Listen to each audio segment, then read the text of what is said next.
ఇచ్చేవాడు, పిల్లలందరినీ పోషించేవాడు.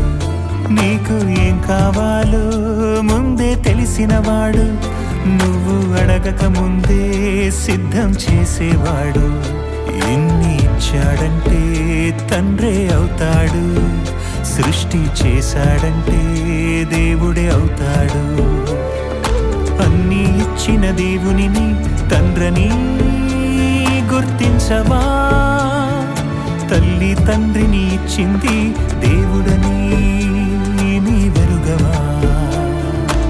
ఆలోచించి నీవెవరో తెలుసుకో, ఆ దేవుడి తండ్రిని అందరికీ తెలుపుకో. ఎవరికి తెలుసు నువ్వు కావాలనే దేవుని మనసు? అన్నీ ఇచ్చిన నువ్వు నమ్మను అంటే బాధే తనకు.